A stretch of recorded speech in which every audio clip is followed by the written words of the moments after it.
आपको हमारी खुसूसी ट्रांसमिशन में एक बार फिर खुशामदीद कहते हैं और आप इस्लामाबाद से आपको ज्वाइन कर रही हूँ तंजीला मज़हर और हमारे साथ मौजूद होंगे इस्लामाबाद स्टूडियोज़ में मतीन हैदर साहब। इससे पहले कराची में हमारे साथी मेज़बान सना हाशमी और मुजाहिद बरेलवी साहब आपके साथ मौजूद थे। GTV आपके लिए लम्हा बलहमा जो सूरत हाल रही गिलगित बल्तिस्तान के अवाम का क्या फ़ैसला है, वोटिंग का अमल कैसे मुकम्मल हुआ, और जो बड़ी इंटरेस्टिंग बात है कि सर्द मौसम के बावजूद, सख्त मौसम के बावजूद हमने देखा कि गिलगित बल्तिस्तान के अवाम का जोशो खरोश दीदनी था। और हमने बहुत उम्र के लोग हैं जो 70 और 80 साल की उम्र के बुज़ुर्ग हैं, हमने देखा कि वो भी बड़े शौक़ से पोलिंग स्टेशंस पर आए, वोट डालने के लिए आए। और इसका क्रेडिट हम पाकिस्तान की मेन स्ट्रीम सियासी जमातों को देते हैं जिन्होंने वहाँ जाकर बहुत भरपूर कैंपेन की, और यकीनन जो ज़्यादा क्रेडिट है वो तो गिलगित बल्तिस्तान के अवाम का ही है। और हम आपको बताते चलें जी कि गिलगित बल्तिस्तान की जो 24 नशिस्तें उनमें से 23 नशिस्तों पर वोटिंग का अमल आज मुकम्मल हो चुका है। 8 बजे से आगाज़ हुआ था पोलिंग का और 5 बजे तक बिला तातुल ये जो पोलिंग का अमल है ये जारी रहा। और 7 लाख से ज़ायद वोटर्स रजिस्टर्ड हैं गिलगित बल्तिस्तान में, और पहली बार जो वोटर्स बने हैं यानी कि नौजवान, वो 1.25 लाख जो है उनकी तादाद है, 1.25 लाख से ज़्यादा जो पहली बार वोटर्स बने हैं। और मतीन आपको वेलकम कहेंगे स्टूडियोज़ में। Thank you so much. बड़ा इंटरेस्टिंग आज हमने सारा दिन देखा। पहले तो आप बताइए कि जोशो खरोश काफ़ी अनएक्सपेक्टेड था, ये एक्सपेक्टेड था? जी बहुत शुक्रिया तंजीला। बिस्मिल्लाहिर्रहमानिर्रहीम। आज सख्त तरीन मौसम के बावजूद, यानी सर्द तरीन मौसम के बावजूद, बिल्कुल आपके नुक्ते से इत्तफ़ाक़ करूँगा कि वोटर्स का बहुत जोश था। और वो इलाके पंजाब की तरह, सिंध की तरह, बलूचिस्तान और KPK की तरह मैदानी नहीं है, पहाड़ी इलाके हैं, बहुत दुश्वार गुज़ार इलाके हैं। लेकिन जहाँ जहाँ पोलिंग स्टेशन थे वहाँ पे वोटर्स जो हैं वो पहुँचे हैं। तो हम ये कहें कि जो टर्न आउट था अभी तक, जिसे कहते हैं वो ख़ासा हौसला अफ़ज़ा, उसकी परसेंटेज तो यकीनी तौर पे बाद में आएगी।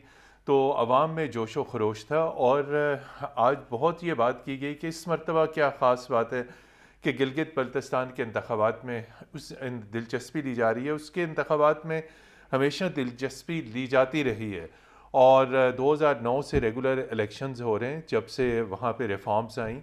और उस वक्त की पीपल्स पार्टी की हुकूमत ने गिलगित बल्तिस्तान में दूरस सियासी इस्लाहात की। उसके बाद से पीपल्स पार्टी की हुकूमत रही, फिर बाद में मुस्लिम लीग नून की हुकूमत रही। अब ये फोकस तंजीला इसलिए भी बन गया है कि आपने देखा है कि कल ही हमारे वज़ीर ख़ारजा ने और DG ISPR ने जो प्रेस ब्रीफिंग की इंडियन टेररिज्म के ऊपर, उसमें गिलगित बल्तिस्तान भी फोकस है। और इसके साथ साथ दूसरा अहम स्ट्रेटेजिक पहलू CPAC का है। तीसरा अहम पहलू गिलगित बल्तिस्तान को पाकिस्तान का मुस्तकिल सूबा मुस्तकबिल में बनाए जाने का भी है। जी मतीन, हम इन तीनों नुक्तों पे बात भी करेंगे। और आपको मालूम है नासिर चुगताई साहब भी हमारे साथ मौजूद हैं और दीगर जो हमारे एक्सपर्ट्स हैं हम उनका ओपिनियन भी लेते रहेंगे। चुगताई साहब, आपको अपनी ट्रांसमिशन में हम खुश आमदीद कहते हैं। और जैसे मतीन कह रहे हैं कि कल की जो प्रेस ब्रीफिंग थी उसमें ज़ाहिर एक बहुत अहम नुक्ता था गिलगित बल्तिस्तान की सूरत हाल के हवाले से, और DG ISPR और वज़ीर ख़ारजा का ये कहना था कि कश्मीर में, आज़ाद कश्मीर में और गिलगित बल्तिस्तान में भी काफ़ी सारा एक रिस्क है और दुश्मन उसको भी एक्सप्लॉइट करना चाहता है। और सियासी अमल ग्राउंड के ऊपर इतना तेज़ होता हुआ गिलगित बल्तिस्तान में आपको नज़र आ रहा है, उसका क्रेडिट आप किसको देते हैं और इसका इम्पैक्ट क्या होगा फ्यूचर में गिलगित बल्तिस्तान के हालात के हवाले से और सूबे की हैसियत के हवाले से? देखिए, कल की जो प्रेस कॉन्फ्रेंस थी मैं उसको लिंक नहीं करूँगा गिलगित बल्तिस्तान से। वो पाकिस्तान की सिक्योरिटी, पाकिस्तान के दिफा, पाकिस्तान की सलामती, भारत की साजिशें और भारत की साजिशों का इंकशाफ था। हमें दरअसल कल भी मैंने एक सवाल किया था कि जब ये सब कुछ है हमारे पास तो हम प्रोएक्टिव कार्रवाई क्यों नहीं करते, हम क्यों नहीं निकलते घर से बाहर, अपने महलात से बाहर, और क्यों नहीं जाते हम सलामती कौंसिल के पास, G20 के पास। ये डोजियर भेजना कोई मसला नहीं है, डोजियर तो बहुत चले जाते हैं, लोगों को 1 to 1 बात करनी चाहिए। आ जाए गिलगित बल्तिस्तान की तरफ, मैं उसको ऑफसेट नहीं करना चाहूँगा। गिलगित बल्तिस्तान का ये जो इंतखाब है ये ख़ासा मुख्तलिफ है, और ये इतना मुख्तलिफ है कि इसका अंदाज़ा आपको इस तरह होगा कि 700 फीट और 800 फीट ऊपर पहाड़ों पर 900 फीट तक बर्फ़ पड़ी हुई है, और वहाँ पोलिंग स्टेशन है और वहाँ लोग गए हैं, माजूर लोग व्हील चेयर्स पर आए हैं। और उसकी वजह मेरा ख्याल, अब चीफ मिनिस्टर से मेरी बात हो रही थी अभी, मीर अफजल साहब से, वो बता रहे थे कि माजी के मुकाबले में इस बार बहुत ज़्यादा पोलिंग हुई है। उनका कोई वो नहीं था फिगर के कितनी फिगर है, क्या है, और तो वो इनका कहना ये था कि ज़्यादा पोलिंग हुई है और बहुत ज़्यादा पोलिंग हुई है। उसकी वजह मेरा ख्याल ये है कि मोटिवेशन, तीनों पार्टियों ने वहाँ जलसे किए, तीनों पार्टियों ने बड़े जलसे किए और तीनों पार्टियों ने ये अपने तौर पर तय कर लिया कि इस बार हम उसूली तौर पर सही मसाइल को सामने लाएंगे। चुनांचे बिलावल ने, खैर बिलावल का तो बहुत एग्रेसिव पोस्टर रहा, पूरा एग्रेसिव उनका कैंपेन रहा। उन्होंने हक़ हकमियत, हक़ हुक्मरानी और हक़ ज़िंदगी की बात की उन्होंने। बड़े जलसे की, खासे बड़े जलसे किए। फिर मरियम आई, फिर पीटीआई के लोग आए, उन्होंने भी जिस तरह भी जलसे वो कर सके। मेरा ख्याल उनकी लैंग्वेज सही नहीं थी और उसका बुरा असर गया है। ताहम ये एक मंजन बाज़ार में बेचा जा रहा है कि जो वफाक में होता है उसकी हुकूमत होती है, मुझे उससे इख्तलाफ है। ये नहीं होना चाहिए और ये कहना भी नहीं चाहिए हमको, क्योंकि सही। जमहूरियत का मसला है। अवाम को पहली बार गिलगित बल्तिस्तान की अवाम को इस बड़ी बुनियाद पर, पहले आम इंतखाबात होते थे, बहुत मैंने कवर किए हैं, और वो बहुत मतलब इतना जोश उसमें नहीं था। अब के जोश बहुत ज़्यादा है। ये जोश है कि हमारा सूबा बनने वाला है, हमें। अच्छा, अब मसला क्या है? मसला उनका है, ये मसला नहीं है उनका कि वफाक क्या कर रहा है। उनका मसला ये है कि उनके पास नमक नहीं होता। नमक उनके पास जाता है, उस पे हम अच्छा सब्सिडी देते बेग हैं। साहब, हम आप आटे पर मसाइल की तरफ भी वापस आते हैं, लेकिन ज़रा आज के जिन चीज़ों के बारे में आपने भी बात की है मतीन, मेरा ख्याल है कि आज के दिन के सिनेरियो के हवाले से जी। हमारे साथ स्पोक्स पर्सन मौजूद है अकबर साहब, ज़रा उनसे पूछ लें। पीटीआई के स्पोक्स पर्सन हैं अकबर साहब। अस्सलाम वालेकुम, कैसे हैं आप? अस्सलामुअलैकुम, कैसे हैं आप? अल्हम्दुलिल्लाह खैरियत से। बिल्कुल खैरियत से। अकबर साहब, कैसा रहा आज के हालात, कैसे थे? बहुत सारे पोलिंग स्टेशंस को हसास करार दिया हुआ था। आपने इलेक्शन का पूरा अमल देखा है, तो क्या कहेंगे आज के दिन के हवाले से? जी, बहुत अच्छा पीसफुल इलेक्शन का प्रोसेस जो है वो इंजाम तक पहुंच गया। तो कोई ऐसी वायलेंस या इस तरह की कोई चीज कहीं से भी रिपोर्ट नहीं हुई है। तो बस अलबत्ता मौसम बहुत ठंडा था, तो इसकी वजह से बर्फबारी भी हो गई है, तो उस हवाले से कुछ प्रॉब्लम हुए हैं, लेकिन फिर भी टर्नआउट भी बड़ा अच्छा रहा।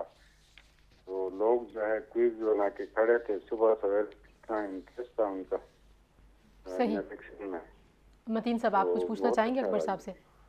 जी अकबर साहब, आप क्या समझते हैं? मतलब ये तो यकीनी तौर पे जब हतमी नताए जाएंगे तो तभी पता चलेगा, लेकिन आज जो आपने जोश व खरोश देखा, जिस तरीके से वोटर्स पोलिंग स्टेशंस पे आए, अगरचे कि आप पीटीआई के तर्जुमान हैं, लेकिन फिर भी आपको क्या लग रहा है कि किस पार्टी की कैंपेन कितनी मजबूत रही? और दूसरा ये कि क्या पीटीआई हुकूमत बनाने की पोजीशन में होगी या इसको मखलूत हुकूमत बनाने के ऑप्शन की तरफ जाना पड़ेगा? जी, हमारे तो अंदाजे यही हैं कि हम खुद से गवर्नमेंट बनाने की पोजीशन में होंगे, लेकिन इलेक्शन है, इसमें कोई आपको प्रीमेच्योर कोई इस तरह का दावा हम कर नहीं सकते। अलबत्ता ये है कि हम इमर्ज होंगे as a largest party in Gilgit Baltistan. जी ये बताइए अकबर साहब कि इस दफ़ा अवाम का ये जोश व खरोश गैर मामूली क्यों है गिलगित बल्तिस्तान में, और मीडिया में इतनी कवरेज मिल रही है, हर पॉलिटिकल पार्टी सेंसिटिव है, अवाम में जोश व खरोश, आखिर ख़ास वजह क्या है इसकी? जी, एक तो इसकी खास वजह ये है कि पब्लिक में जो जोश व खरोश है, वो हमारी गवर्नमेंट ने जो इसको 5वां सूबा अबूरी सूबा बनाने का जो फैसला किया है, तो उसकी वजह से कुछ ज़्यादा ही लोगों में वो जोश आ गया है। वो इस वजह से वो इसमें पार्टिसिपेट करना चाहते हैं। और दूसरे जो मुखालिफ पार्टियां जो हैं, वो कोई आखिरी पनागाहों की तलाश में गिलगित बल्तिस्तान आए हैं कि शायद यहाँ भी कोई हमारी गवर्नमेंट बन जाए तो हम कोई ऐसा मैसेज दे दें कि हम वो कोई पॉपुलर लोग हैं या इस तरह की बात है। मैं सही। तो ये समझता हूँ। अच्छा अकबर साहब, आप हमारे साथ ही रहिए। नासिर साहब, आप मैं असल में नासिर साहब आपको एनबीसी कहना मुझे ज़्यादा आसान लगता है, लेकिन मुझे ये भी बताइए जी कि बिल्कुल बिल्कुल अबूरी सूबा बनाने का जो ऐलान है ये ऐसे माहौल में कितना अहम है? जैसे अकबर साहब भी कह रहे हैं कि लोगों को बहुत ज़्यादा अट्रैक्ट किया, लोग बड़े मोटिवेटेड हुए पॉलिटिकली, लेकिन हम गिलगित में जो पीपल्स पार्टी के ज़माने में इस्लाहात हुई थी, सियासी इस्लाहात, आज ऐसा लगता है कि ग्राउंड पे जो पॉलिटिकल पार्टिसिपेशन है आम लोगों की, इसका क्रेडिट यकीनन उन इस्लाहात को जाता है कि रियल पॉलिटिक्स अब स्टार्ट हो गई है। मेन स्ट्रीम की पॉलिटिक्स हम गिलगित बल्तिस्तान में होता हुआ देखते हैं। जी इस्लाहात तो असल जो जी अकबर साहब, आपके पास मैं वापस आती हूँ, आपसे भी मैं बात पूछूंगी, लेकिन मैं ज़रा हमारे साथ नासिर बेग चुगताई साहब हैं, ज़रा उनकी राय भी मैं ले लूँ इस हवाले से। जी बेग साहब। ठीक, बहुत अच्छी बातें कर रहे हैं, बहुत धीमे अंदाजे में बातें कर रहे हैं, जो पीटीआई का स्टाइल नहीं है। लेकिन मैं ये अर्ज़ कर रहा हूँ कि गिलगित बल्तिस्तान पर जहाँ जाएँ, पहाड़ों पर चले जाएँ आप, जुल्फ़िकार अली भुट्टो की मोहर लगी हुई है, फिर बेनज़ीर भुट्टो की मोहर लगी हुई है। हम तो पूरा प्रोसेस देख कर आए ना, हम पूरा प्रोसेस देखते रहे कि किस तरह जुल्फ़िकार अली भुट्टो ने वहाँ बेसिक ह्यूमन राइट्स देना शुरू किए, किस तरह प्रोसेस हुआ, तो किस तरह जरदारी साहब के ज़माने में असम्बली आई, और फिर सब्सिडीज़ हैं, तालीमी मौक़े, स्कॉलरशिप दी गई स्टूडेंट्स को। मेरे बेग साहब, आपकी आवाज़ थोड़ी सी ब्रेक हो रही है। हम अपनी टेक्निकल टीम से कहेंगे अगर हम बेग साहब की आवाज़ का इशू फिक्स कर लें। और मतीन, वहाँ पे आम लोगों के मसाइल की अगर बात करें तो ज़ाहिर है सेहत का मसला बड़ा अहम है, वहाँ पे एक्सेस का प्रॉब्लम है, तालीम का मसला है। पहले तो वो पॉलिटिकल राइट्स के लिए बड़ी लंबी एक मूवमेंट चली, अब हमें लगता है कि पॉलिटिकल राइट्स तो लोगों को मिलना शुरू हो गए हैं। पाकिस्तान तहरीक इंसाफ, आप कह रहे हैं कि लोगों को लगता है कि नई जमात है, अभी 2 बड़ी जमातें वहाँ पे हुकूमत कर चुकी हैं, तो आपकी वैसे अपनी राय क्या है कि क्या वहाँ पे तब्दीली का असर ज़्यादा नज़र आएगा? जी बिल्कुल तंजीला, तब्दीली का असर ज़्यादा नज़र आएगा, अगरचे के जो अगर हम गैर जानिबदारी से देखें तो सबसे मौसर कंपेन वो पाकिस्तान पीपल्स पार्टी की रही। हर करिए गांव, नगर, तहसील में बिलावल भुट्टो जरदारी के जलसे रहे। बहुत आखिरी हफ्ते में जाके पीटीआई ने अपने 2 वफाकी वज़रा वहाँ पे लॉन्च किए। पहले अली अमीन गंडापुर, उनको उनके लबो लहजे की वजह से वापस बुला लिया गया, फिर मुराद सईद को वहाँ भिजवाया गया। तो अगर हम देखें तो बिलावल की कंपेन मौसर रही, उसके बाद मरियम नवाज़ की आती है और उसके बाद पीटीआई की आती है। तो जो वहाँ के अवाम को पुरकशिश जो पैकेज दिया गया है वो आर्जी सूबा बनाने का, आपका वो नुक्ता सही है कि पॉलिटिकल राइट्स के ऊपर लोग ज़्यादा वहाँ पे फ़िक्रमंद थे कि हमारा सियासी मुस्तकबिल क्या होगा। वो अब उन्हें अपना एक रोड मैप नज़र आ रहा है, अपना सियासी मुस्तकबिल नज़र आ रहा है, ये भी जोश और जज्बा है। उसके साथ जो इश्यूज़ आपने बात की, जो आवाम के इशूज़ हैं, मवासलात है, सड़कों का नेटवर्क है, वो उस मौसर अंदाज में सड़कें जो हैं वो नहीं हैं वहाँ पे, और सड़कें कच्ची हैं। जो बड़े बड़े शहरों में जो रोड्स हैं वो भी, उनकी भी हालत जो है वो कोई इतनी अच्छी नहीं है। जो 2 शहरों के दरमियान मेन शहराए गिलगित और स्कर्दू के दरमियान, वो भी इस वक्त तकमील के मराहिल में है। वो सड़क पुरानी थी लेकिन उसे अब एक्सपेंड किया गया, लेकिन वो सड़क भी अभी मुकम्मल नहीं हुई। उसके साथ आपने बिल्कुल हाईलाइट किया सेहत की सहूलतें, वहाँ पे जो रूरल हेल्थ सेंटर्स हैं, आप शहरों के अंदर गिलगित, स्कर्दू और बड़े शहरों के अंदर जो उनके डिस्ट्रिक्ट्स हैं वहाँ पे भी जो सेहत की सहूलतें हैं वो अप टू मार्क नहीं हैं। और सबसे ज़्यादा माशी सूरत हाल, रोज़गार के मौके पैदा करने होंगे। ना ये कि वहाँ से लोगों को ला के पाकिस्तान के अंदर रोज़गार दिया जाए, वहाँ पे आपको अपॉर्चुनिटीज़ क्रिएट करनी होगी, तालीमी इदारे बनाने ये अपॉर्चुनिटीज़ कैसे क्रिएट होंगी इस पे भी हम बात करेंगे। और अभी तक जो गैर सरकारी गैर हतमी नताइज सामने आए हैं, हमें 10 हलकों में पाकिस्तान तहरीक इंसाफ की बढ़तरी नज़र आ रही है, 3 और हलके हैं जहाँ पे उनकी लीड है। बड़े मुकाबले जो थे कुछ, उनको भी हम डिस्कस करेंगे ब्रेक के बाद। हमारे साथ रहिए।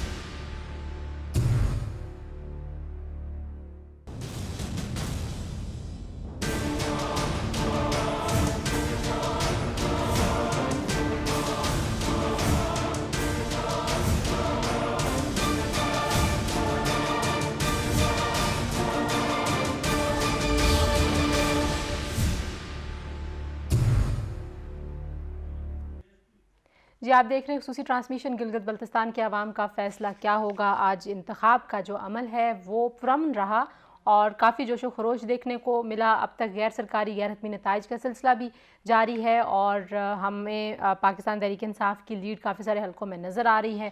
अगर हम कैंपेन की बात करें तो जैसे मतीन आपने जो कैटेगराइज़ किया वो ये था कि सबसे मौसर जो कैंपेन नज़र आई, बहुत एक्टिव और बहुत बड़ी एक्सटेंसिव कैंपेन थी बिलावल की। तो मेरा ख्याल है कि बिलावल के लिए और मरियम साहिबा के लिए ये एक अच्छा मौका था आउटरीच का।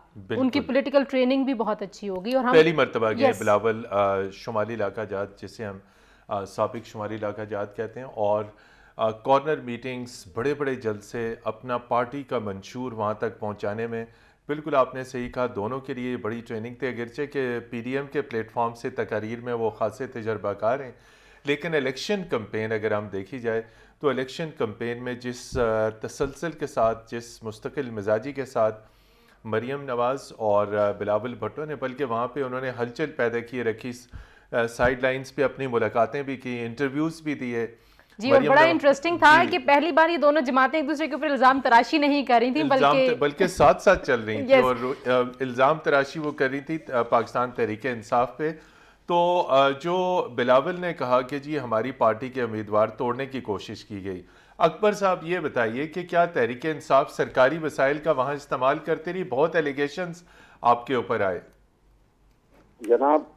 सरकारी वो तो बिल्कुल ही नहीं हुआ, तो ये तो खैर इल्ज़ाम लगाने की बातें हैं। बल्कि सिंध गवर्नमेंट की गाड़ियां जो हैं बिलावल साहब के ज़ेर इस्तेमाल थी यहाँ पे, वो तो हमें नज़र आया। आखिर सिंध गवर्नमेंट भी तो उनकी है ना, तो उनके वसाइल तो इस्तेमाल हो रहे हैं। वो देख रहे हैं लोग कि सिंध गवर्नमेंट की गाड़ियां लेके काफिलों में जनाब जा रहे हैं एक जगह से दूसरी जगह। हमारे जो मिनिस्टर थे उन्होंने भी कोई इस तरह के, जो मिनिस्टर है जाहिर है उसकी एक गाड़ी होती है, सिक्योरिटी और प्रोटोकॉल जो चीज़ें होती है वो तो होती हैं। बाकी तो किसी ने कोई सरकारी वसाइल का इस्तेमाल नहीं किया। वो एक प्राइवेट होटल में रहते हैं सारी हमारी लीडरशिप। और ये भी बता दूं कि हमारी जो है वो टॉप लीडरशिप बहुत ज़्यादा इन्वॉल्व नहीं रही है। अभी कल जुल्फी बुखारी साहब आए थे तो वो भी इसी तरह का कोई बड़ा प्रोटोकॉल भी नहीं था। तो ये इल्ज़ामात लगाते हैं सिर्फ मलाइन करने के लिए, इसके अलावा इसमें कोई हकीकत नहीं है। अगर है तो वो उन लोगों ने किया। अब मरियम बीबी जो यहाँ पे घूम रही हैं और इतने बड़े काफिलों में गाड़ियों के, तो वो कहाँ से आते हैं?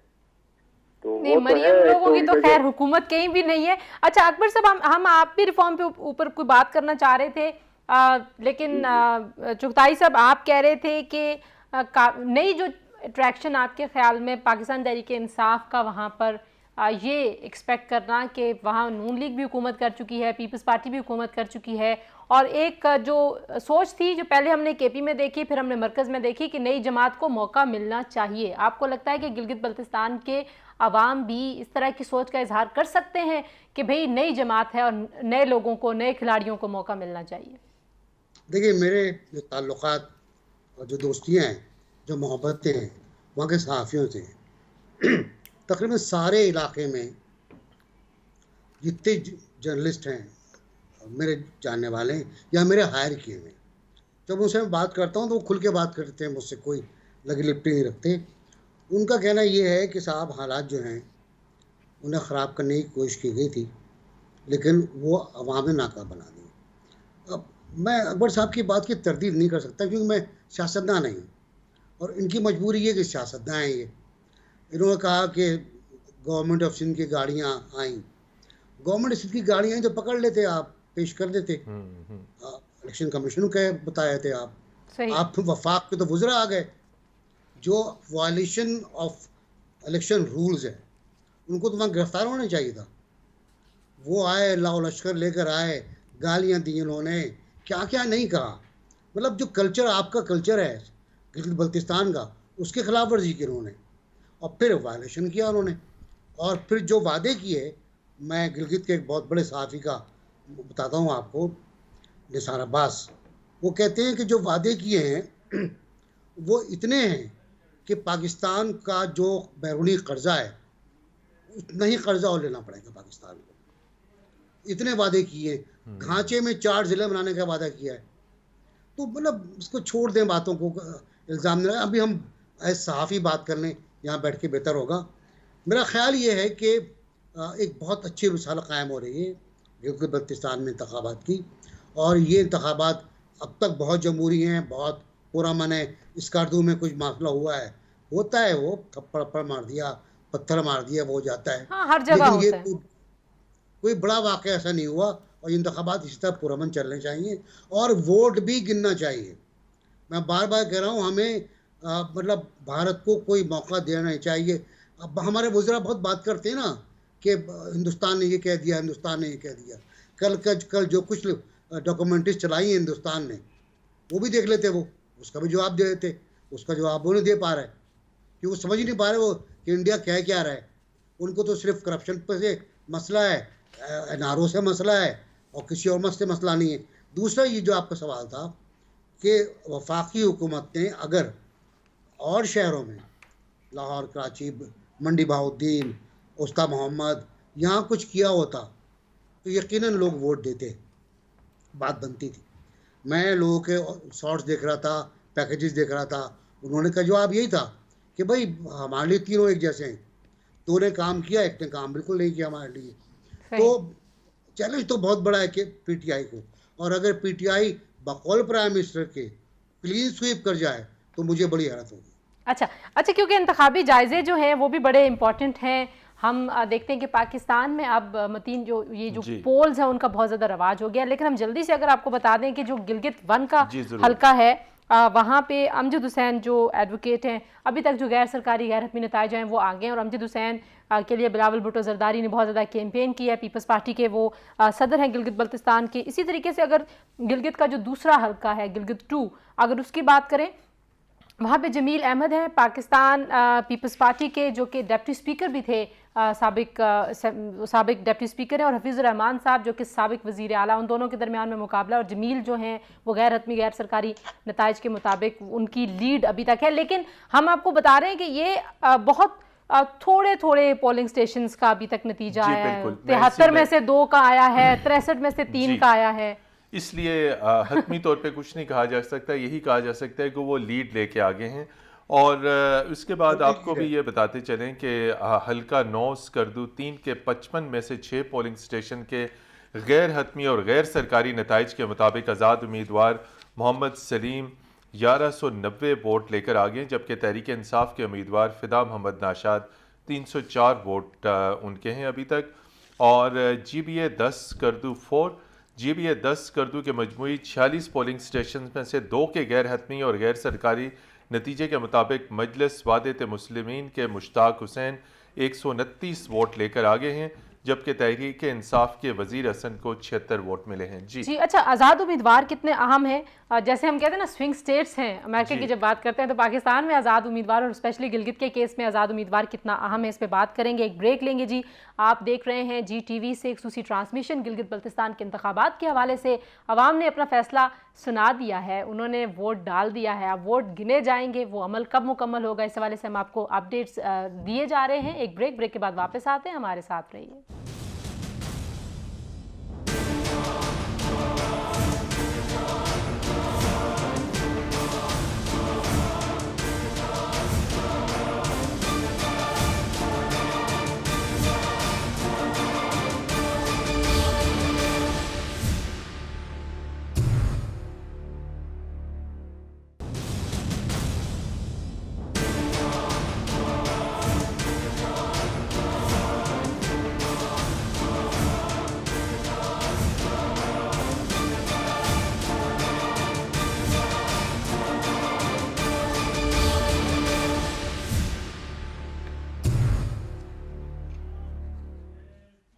जी, एक बार फिर आपको ट्रांसमिशन में खुशामदीद कहते हैं। इस्लामाबाद स्टूडियोज़ में आपके साथ तंजीला मज़हर और मतीन हैदर मौजूद हैं। इससे पहले कराची में हमारे कुलीग्स आपके लिए अपडेट्स ताज़ा तरीन लाते रहे गिलगित बल्तिस्तान के इलेक्शंस के हवाले से।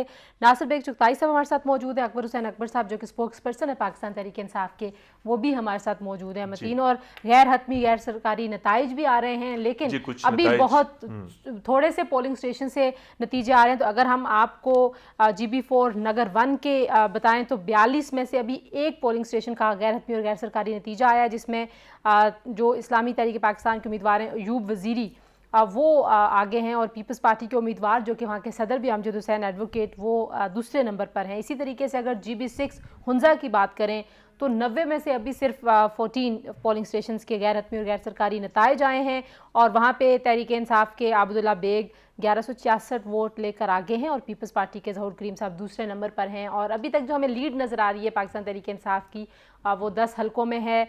बाकी क्योंकि हम 23 हलकों में देख रहे हैं कि आज वोटिंग हुई है, तो अपेरेंटली अभी तक के नतीजों से ये लगता है कि लीड बरकरार है पाकिस्तान तहरीक इंसाफ की काफ़ी सारे हलकों में, लेकिन वो जो क्लीन स्वीप वाला दावा है मतीन, उसको साबित होने में भी वक्त लगेगा। अभी वक्त लगेगा। 2 नताइज मेरे पास भी हैं। GB11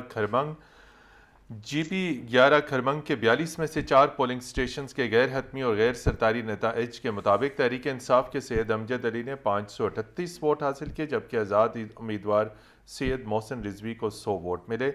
GB12 शिगर और GB12 शिगर के मजमूई 70 पोलिंग स्टेशंस में से 5 के गैर हतमी गैर सरकारी नतीजे के मुताबिक पीपल्स पार्टी के उम्मीदवार इमरान नदीम 435 वोट लेकर आगे, जबकि तहरीक इंसाफ के राजा आज़म खान 330 वोट लेकर दूसरे नंबर पे हैं। अकबर साहब, जो सियासी इस्लाहात का ऐलान किया तहरीक इंसाफ की हुकूमत ने, वज़ीर आज़म इमरान खान साहब गए थे, आप यकीनी तौर पे उनके उस तारीखी पैकेज के मौके पे आप वहाँ पे गिलगित बल्तिस्तान में यकीनी तौर पे होंगे, आपने वो पैकेज की तफसीलात सुनी।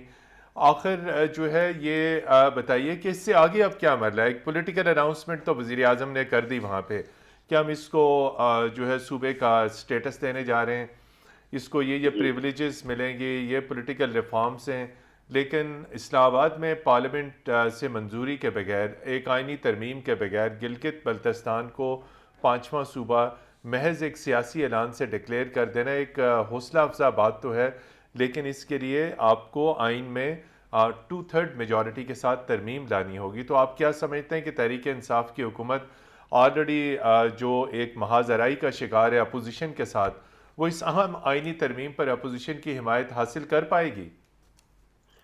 जी, उसका ये है कि उन्होंने यही फरमाया प्राइम मिनिस्टर साहब ने कि हमने फैसला किया है। अब आइन में तरमीम करने का मरहला तो बात का है, अपोजिशन तो मुखालिफत कर रही है अपने तौर पे। वो कहते हैं कि ये कश्मीर के साथ इशू वो रिलेटेड है, तो उसकी वजह से ये हो सकता है, वो हो सकता है। बात ये है जी, असल बात ये, इमरान खान साहब गिलगित बल्तिस्तान के अवाम को 72 साल जो महरूमी है उनकी 72 साल बेसिक राइट्स का मसला है, गवर्नेंस का मसला है, तो वो चाहते हैं कि यहाँ के मामलात ठीक हो। सही। अब आइन में तरमीम के लिए पार्लियामेंट में जाएगा सारा मामला, ये तो बात का मरहला है। अच्छा ठीक है। अच्छा, ये पॉलिटिकल ऐलान भी हमारे पास आखिरी 2 मिनट हैं, तो मैं बेग साहब आपसे जानना चाहूँगी कि जो पॉलिटिकल इन्वायरमेंट आपको नज़र आता है पाकिस्तान की सियासी जमातों में, आपको लगता है कि इस अहम तरीन मामले के ऊपर ये सियासी जमातें इत्तफाक़ राय पैदा कर सकती हैं और हुकूमत तमाम स्टेक होल्डर्स को टेबल पे लाने में कामयाब हो सकती है? क्या ऑप्शंस नज़र आते हैं आपको? मैं अकबर साहब का जो आखिरी जुमला है वहाँ शुरू करता हूँ कि सूबे की बात की बात है। सूबे की बात की बात बिल्कुल नहीं है। मैं जिन लोगों को जानता हूँ वो सूबे को अव्वलियत दे रहे हैं, और मुझे कोई शक नहीं कि कोई पार्टी, कोई भी ग्रुप पार्लियामेंट में इसकी मुखालफत करेगा। अगर हुकूमत ने ढंग से काम किया, अगर स्पीकर ने ढंग से काम किया, स्पीकर बिल्डिंग का काम कर रहे हैं आजकल बहुत ज़्यादा, उन्होंने ढंग से काम किया, पार्लियामानी ग्रुप्स, पार्लियामानी कमेटियों में बात गई, सही ड्राफ्ट बना, ड्राफ्ट में कोई पंगा नहीं किया गया, तो बहुत अच्छे तरीके से ये उबूरी सूबा बनेगा जिस पर लिखा हुआ होगा कि इसका मुस्तकिल फैसला कश्मीर के फैसले के साथ जाएगा, इस पर साबे राय के बाद किया जाएगा। जैसे शायद चीन के बारे में हमने लिखा हुआ है, to be decided after referendum, वो तो ये बहुत आसान तरीका है। तीनों पार्टियाँ मुत्तफिक हैं। मेरा ख्याल है तरीके इंसाफ का मंशूर मिशात नहीं है, लेकिन हर पार्टी के मंसूबे में मौजूद है कि गिलगित बल्तिस्तान को सूबा बनना चाहिए। कोई रुकावट नहीं होगी अगर ढंग से काम करें।